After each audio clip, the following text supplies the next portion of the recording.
लालची मकई पराठा वाला। बूढ़ी हिमानी पालनपुर शहर में अपने छोटे से स्टॉल पर अपने हाथों से मकई के पराठे बनाकर बेच रही थी। उसके पास उसका बेटा भोला भी था, जो ग्राहकों को पराठे के साथ नींबू और पुदीने की चटनी दे रहा था। वहां कई सारे लोग खड़े पराठे खा रहे थे। हेमा बहन, आपके मकई पराठे इतने स्वादिष्ट होते हैं ना कि मन करता है बस पराठे खाते ही जाऊं आपके।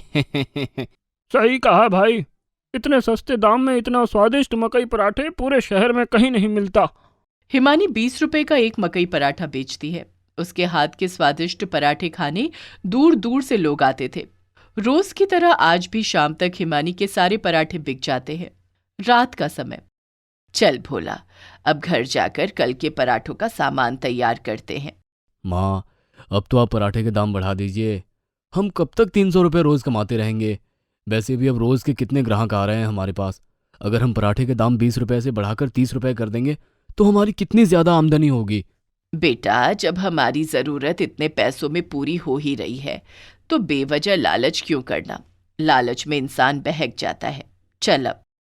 रोज रोज अपनी कमाई देखकर भोला के मन में लालच जागता रहता था और वो रोज हिमानी को पराठों के दाम बढ़ाने की बात कहता था, पर हिमानी हमेशा ईमानदारी से कारोबार करती थी। इसीलिए उसके पास हर समय ग्राहकों की भीड़ जमा रहती थी।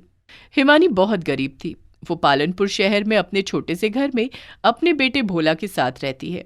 कुछ साल पहले ही हिमानी के पति की मौत के बाद हिमानी ने ये मकई पराठे का कारोबार शुरू किया था। कई दिन ऐसे ही बीत जाते हैं। एक दिन अचानक हिमानी की भी मौत हो जाती है। अब भोला एकदम अकेला हो चुका था। कुछ दिन बाद भोला अपनी माँ का स्टॉल लिए शहर के उसी स्थान पर आकर अपने हाथों से मकई के पराठे बनाता है। अब मैं पराठे का दाम 30 रुपये कर देता हूँ। भोला अपने मकई पराठे के दाम 20 रुपए से बढ़ाकर 30 रुपए कर देता है। तभी 2 आदमी वहां आते हैं। ये क्या भोला, तूने पराठे के दाम 30 रुपए कर दिए? मालिक, महंगाई कितनी बढ़ चुकी है। मकई मसाला सबके दाम बढ़ चुके हैं।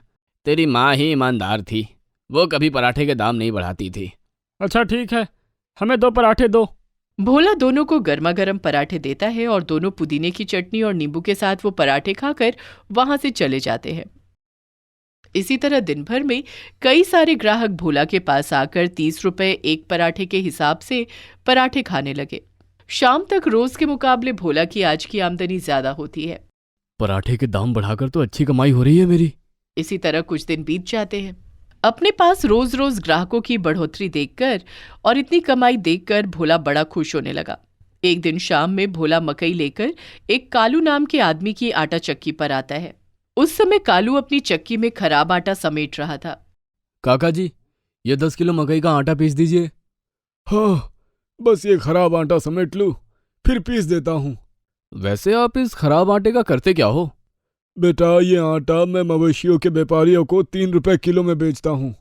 अगर मैं मकई के आटे में ये खराब आटा मिलाकर पराठे बनाऊं तो मुझे मकई का आटा भी कम लगेगा और मेरी कमाई भी अच्छी होगी और किसी को पता भी नहीं चलेगा कि मैंने मकई के आटे में खराब आटा मिलाया है। तभी भोला 3 रुपए किलो से 10 किलो वो खराब आटा कालू से खरीद कर अपने घर ले जाता है और अपने मकई के 10 किलो आटे में वो 3 किलो खराब आटा मिला देता है और अगले दिन उसी मिलावट वाले आटे से पराठे बनाने लगता है। अब जो भी ग्राहक वो खराब आटे के पराठे खाता तो पराठे खाते ही लोगों के पेट में दर्द होने लगता है। अरे बाप रे, ये पराठा खाने के बाद मेरा पेट क्यों दर्द कर रहा है? भोला, क्या मिलाया तूने पराठे में? कैसी बातें कर रहे हो? मैं भला क्यों पराठे में कुछ मिलाऊं? रोज की तरह आज भी पराठे अच्छे ही बनाए हैं मैंने। तूने जरूर कुछ मिलाया है पराठे में, तभी पराठे खाते ही हमारे पेट में इतना दर्द हो रहा है।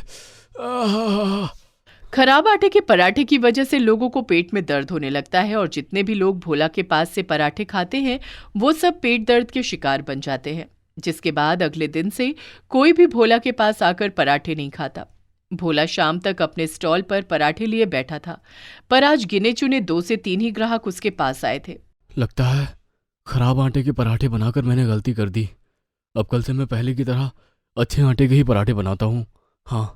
उसके बाद अगले दिन भोला अपने आटे में खराब आटा नहीं मिलाता और अच्छे आटे के ही मकई पराठे बनाता है, पर आज भी दोपहर तक उसके पास एक भी ग्राहक नहीं आता। अरे, अब तो मैंने आटे में मिलावट भी नहीं की, फिर भी मेरे पास ग्राहक नहीं आ रहे। इसी तरह शाम तक भोला के पास कोई भी ग्राहक नहीं आता। भोला उदास अपने स्टॉल पर बैठा था, तभी उसके गांव का दोस्त मोहित वहां आता है। अरे मोहित भाई, तू कितने दिनों बाद मिल रहा है? कैसा है तू? मैं तो बढ़िया हूँ, तू बता कैसा है और तेरा कारोबार कैसा चल रहा है? क्या बताऊं यार मोहित। तभी भोला मोहित को बीते दिनों के बारे में सारी बात बताता है। अब जब ईमानदारी से मैं बिना मिलावट के पराठे बना रहा हूँ तो अब कोई भी मेरे पास पराठे खाने नहीं आ रहा। बोला, आजकल ना लोगों को ईमानदारी भाती नहीं है। मैं ना अपने ढाबे के खाने में एक नशीली दवाई मिलाता हूँ। जब कोई एक बार मेरे ढाबे का वो नशीली दवाई मिला खाना खाता है ना, तो वो दोबारा क्या 20 बार आकर मेरे ढाबे पर खाना खाकर जाता है। तू भी अपने पराठे में वो दवाई मिला। वो दवाई बस एक चुटकी डालनी होती है, फिर देख कैसे तेरे ढाबे पर ग्राहकों की भीड़ जमती है और कैसे तेरी कमाई हजारों में होती है। भोला मोहित से वो नशीली दवाई ले लेता है। अगले दिन सवेरे मोहित ने तो एक ही चुटकी मिलाने को कहा था। एक काम करता हूँ, मैं 2 चम्मच भर के डाल देता हूँ दवाई, ताकि लोग मेरे पराठे के दीवाने हो जाए। भोला एक चुटकी के बजाय 2 बड़े चम्मच भरकर वो नशीली दवाई अपने पराठों में मिला देता है।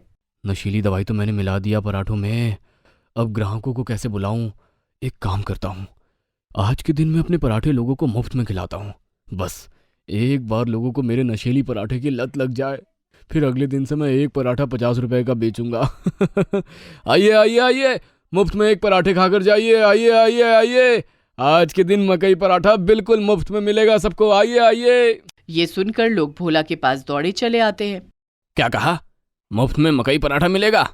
जी भाई साहब, आज के दिन सबको मुफ्त में मकई का एक पराठा मिलेगा। फिर क्या था, भोला के पास मुफ्त का पराठा खाने के लिए लोगों की भीड़ उमड़ने लगी और भोला हर एक आदमी को एक एक मकई का पराठा मुफ्त में देने लगा। शाम तक भोला के पास के सारे पराठे खत्म हो जाते हैं। पराठे तो मैंने लोगों को खिला दिए, अब कल से मेरे पास ग्राहकों की लाइन लग जाएगी। अगले दिन भोला फिर से अपने स्टॉल पर मकई के पराठे बनाता है और एक पराठे का दाम 50 रुपए कर देता है। तभी कल जितने लोगों ने भोला के पास आकर पराठे खाए थे, वो ज्यादा नशीली दवाई मिले पराठे खाने की वजह से पराठे खाने के लिए बेताब हो जाते हैं और सब आकर भोला से पराठे मांगते हैं। लोग पराठे खाने के लिए लड़ाई करने लगे। भोला, पहले मुझे दे पराठे। भोला, पहले मैंने तुझे पैसे दिए हैं ना, पहले मुझे दे पराठे। अरे मैंने भी पैसे दिए हैं, पहले मुझे दे। भोला, वो नशीला पराठा खाकर लोग उस पराठे को दोबारा खाने के लिए मरे जा रहे थे। अरे आप सब शांत हो जाइए, सबको पराठे मिलेंगे। भोला जैसे ही पहला पराठा बनाता, तभी उसे एक पराठे को सारे लोग छीनने लगते हैं और वहीं लोगों में हाथापाई शुरू हो जाती है। अरे अरे आप सब लड़िए मत। सब एक दूसरे से लड़ते लड़ते भोला के स्टॉल को पूरा तोड़ देते हैं। तभी अजीत भोला को पकड़ लेता है। भोला, जल्दी मुझे पराठे दे, वरना मैं तुझे जान से मार दूंगा। अरे बाप रे, ये क्या हो रहा है? सारे लोग भोला को पकड़कर इधर से उधर खींचने लगते हैं। ये देखकर भोला वहां से भाग जाता है। मोहित के बच्चे, ये कौन सी दवाई दे दिया तूने मुझे? ये लोग मेरी जान के दुश्मन बन गए। भोला दौड़ते दौड़ते सीधे मोहित के गांव आता है और मोहित को सारी बात बताता है। अरे भोला, वो दवाई इतनी ज्यादा नहीं डालनी थी पराठे में। मैंने तुझे कहा भी था कि केवल एक चुटकी ही डालना दवाई, तूने इतनी ज्यादा डाल दिया, तभी तो लोग इतने पागल से हो गए। मैं तो पूरा बर्बाद हो गया। लोगों ने मेरा ठेला और मेरा सारा सामान तोड़ दिया और ऊपर से सब मेरी जान के दुश्मन बन गए। ना मैं लालच करता, ना ये सब होता। भोला को अपनी गलती का एहसास हो जाता है। शहर जा सकता था और ना ही अब उसके पास उसकी दुकान बची थी। इसीलिए कहते हैं कि लालच कभी ना करो भैया, क्योंकि लालच इंसान को बर्बाद करके रख देता है।